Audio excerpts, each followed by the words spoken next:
आप देख रहे हैं Aurangabad breaking today news. Please subscribe my channel, like, share and comment.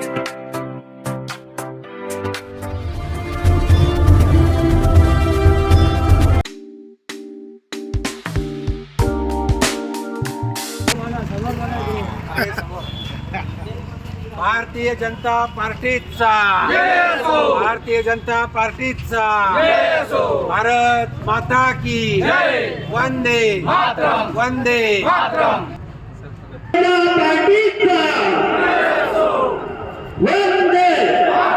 Vande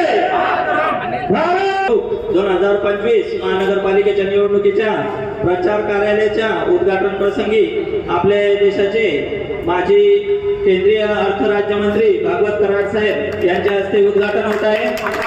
भारतीय जनता पार्टीचा विजय असो। भारत माता की जय श्रीराम जय श्रीराम गणपती बाप्पा।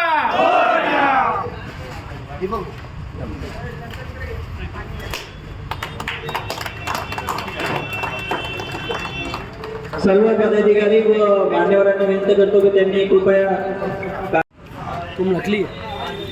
साईडला अवस्था आहे, त्यांनी कृपया खाली बसावे।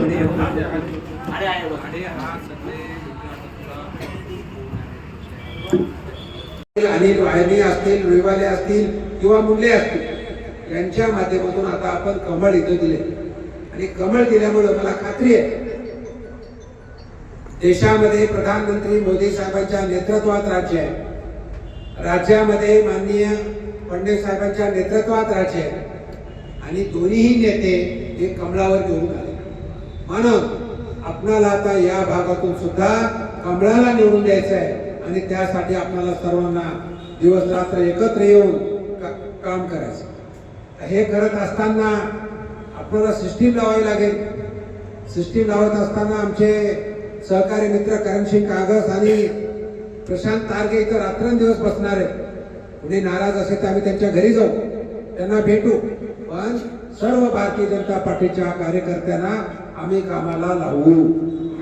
तुम्हाला जर काही वाटलं असेल अडचणी, कळलं का लोखंडे, तिकडे जर सांभाळावं लागेल तुम्हाला जर काही अडचणी असतील तर त्या तुम्ही आम्हाला प्रशांत आणि करणसिंगच्या माध्यमातून सांगत राहा, त्या आम्ही सोडवण्याचा प्रयत्न करू। एकंदरीत हा प्रभाग म्हणजे 4 वार्डाचा आहे। यामध्ये मिटमिटा असेल, पडेगाव असेल, नंदनवन कॉलनी असेल आणि त्याचबरोबर भावसिंगपूर असेल। म्हणून त्या भागातले कार्यकर्ते इथं काम करून जमणार नाही करायचे आपल्याला, त्या भागामध्ये जाऊन बैठक घ्यावी लागेल, भावसिंगपुरात बैठक घ्यावी लागेल, त्या भागामध्ये सुद्धा प्रचार फेरी काढावी लागेल आणि तिथं सुद्धा हिंदुत्वाला मानणारा मोठा वर्ग आहे। आपण हिंदुत्वासाठी काम करतोय। आपल्याला माहित आहे उभाटा सैन्यांनी रशीद खान मामुलांनी उमेदवारी दिली, ज्यांनी 1988 साली वंदे मातरम म्हणायला विरोध केला होता महानगरपालिकेने। म्हणून बऱ्याच गोष्टी सांगता येते, आम्ही वारंवार येऊ, पण तुम्ही मात्र सर्वांनी एक झालं का, सर्वांनी एकत्र या, 4 उमेदवार आणि 4 उमेदवार एकत्र येऊन फेरी काढा। मी त्यांना जाऊन भेटून तुमच्याकडे पाठवतो। आता एकदम ही प्रभागाची रचना झाली, पण बूथ रचना महत्वाची आहे आणि बूथ रचनासाठी आडे काम करतो। बूथ आता किती जण बूथ प्रमुख हात वर करा बरं,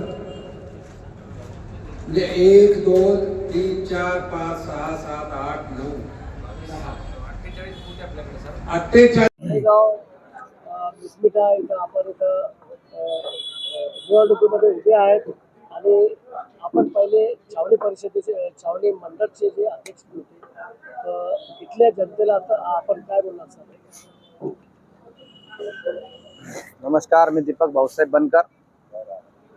मी येणाऱ्या 15 तारखेला जे मतदान होणार आहे त्या मतदानामध्ये जे महापालिकेने निवडणूक लढवण्याचे आवाहन केले, या निवडणुकीमध्ये मी प्रभाग क्रमांक 4 मधून सर्वसाधारण जागेवर आणि भारतीय जनता पार्टीकडून उमेदवार म्हणून माझी जाहीर घोषणा झाली आणि मी उमेदवार म्हणून या ठिकाणी कामाला लागलो।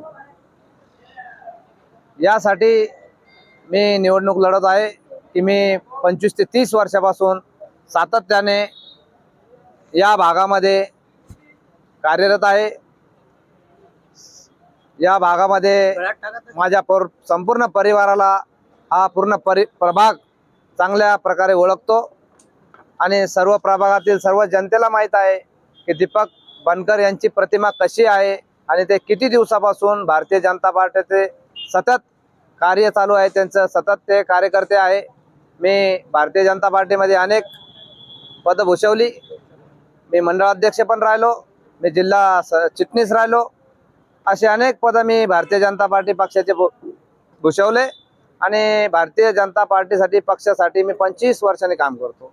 परंतु इतके वर्ष काम करत असतानाही हे लक्षात आलं की आम्ही आधी वार्ड होतं, या वार्डामध्ये कुठलाही विकास होत नाही. जनता नागरिक हैराण आहे, परेशान आहे. 25-30 वर्षापासून आपल्या विरोधी जे उमेदवार आहे त्यांचं सरकार होतं, परंतु ते काही करू शकले नाही विकास कामे. त्यामुळे जनतेने सांगितलं की आपल्याला आता उमेदवार म्हणून निवडणूक लढली पाहिजे आणि मी त्या आशाने, जनतेच्या इच्छेने, जनतेच्या आशीर्वादाने आज ही निवडणूक लढवत आहे. आणि मला नक्कीच खात्री आहे की मी या निवडणुकीमध्ये सर्व जनतेचा आशीर्वाद घेऊन चालत आहे आणि सर्व जनता मला आशीर्वाद देईल ही मला आशा आहे. या प्रभागामध्ये तुम्ही कोणते प्रमुख मुद्दे घेऊन पुढे जात आहे? बघा, या प्रभागामध्ये पाण्याची खूप मोठी समस्या आहे. पाण्याचा विषय काढला तर महानगरपालिकेमध्ये 400 लिटर पाण्यासाठी महिन्याला एक दिवस आड 400 लिटर पाणी मिळतं. परंतु तेवढं 400 लिटर पाण्यासाठी 900 रुपये महिना या जनतेला मोजावा लागतो आणि वार्षिक जर आपण बघितलं तर त्याचा किमान 10,500, 11,000, 12,000 रुपये त्याचा टॅक्स होतो.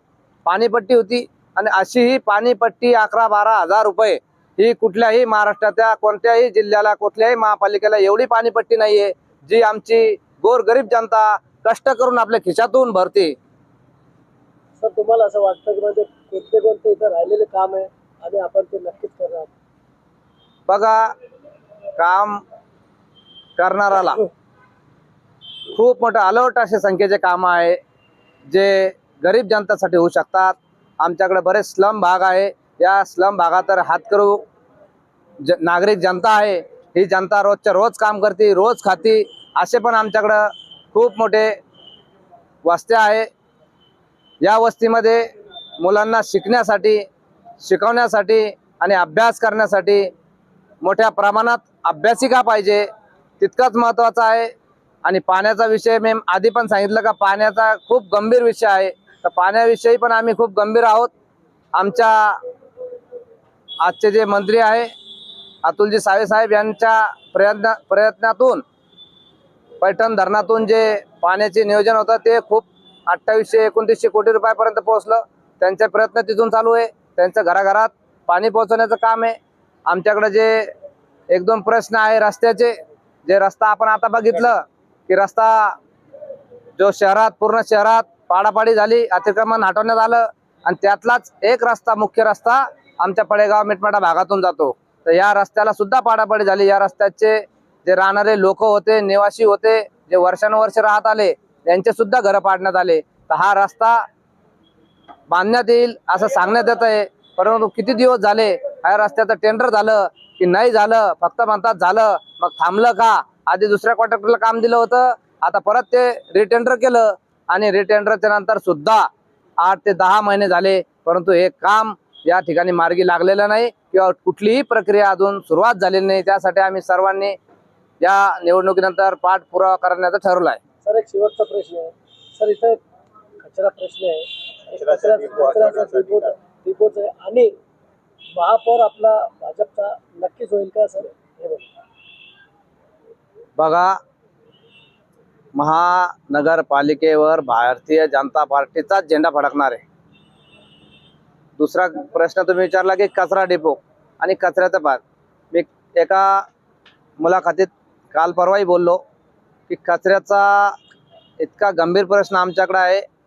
कचरा इथं जो आला, ज्या काळात आला, त्या काळातील जे सत्ताधारी होते त्यांनी आपली चिरीमिरी भागवण्यासाठी इथं पूर्ण अर्ध्या शहराच्या वर इथं कचरपट्टी आमच्याकडे आणून टाकली. आणि तुम्हा सर्व माध्यमाला माहिती आहे की त्यावेळेसही आम्ही खूप संघर्ष केला. दोन्ही तिन्ही गावं मिळून आम्ही संघर्ष करून खूप त्याच्यावर गुन्हे दाखल झाले, आमच्यावर कित्येक मारामाऱ्या झाल्या. तो एक तर खूप मोठा प्रकरण घडलं. तुम्हाला सर्वांना माहिती आहे की एक दिवस की आमच्या पूर्ण गावाला मारलं पोलीसवाल्यांनी, दुसऱ्या दिवशी येऊन सुद्धा मारलं. त्यांनाही त्या दिवशी ते थोडंसं त्रास झाले होते. त्यामुळं या कचरपट्टी जे आहे, कचराचं डम्पिंग ग्राउंड आहे, या ग्राउंडला आमच्याकडचे लोक खूप कंटाळलेले आहे. कारण या ग्राउंडला तुम्ही बघत असाल, इथं जर तुम्ही 2 दिवस सारखं वाच ठेवला तर 2-3 दिवस झाले की या डम्पिंग ग्राउंडला आग लागती. आणि त्या आगीतून जो निघणारा धूर आहे, तो धूर इतका दूषित आहे की लहान लेकरं राहतात त्याला खेटवून, वस्त्या आहे मोठ्या मोठ्या, या सगळ्या वस्त्यांना त्याचा खूप त्रास आहे. आणि उन्हाळा झाला, आग संपली की परत सांगतो पावसाळा येतो. पावसाळ्याने त्या कचऱ्यामध्ये पाणी पडतं आणि ते पाणी दूषित होऊन केमिकल युक्त पाणी होतं. आणि ते केमिकल युक्त पाणी आमच्याकडे इकडे उतारा असल्यामुळे इकडे सर्व गावाच्या बोरला याला पाणी ते दूषित करून टाकतं. त्यामुळे या कचरा डिपो जो आहे तो जर मी निवडून आलो तर नक्कीच हा कचरा डिपो मी इथून, कचरा डिपो असला पाहिजे नसला पाहिजे या मताचा मी नाही, परंतु कचरा डिपो शहरापासून किमान 15 ते 20 किलोमीटर लांब असला पाहिजे या मताचा मी आहे. सर आता शेवटी प्रभाग क्रमांक सांगा, आपलं पूर्ण नाव देशात.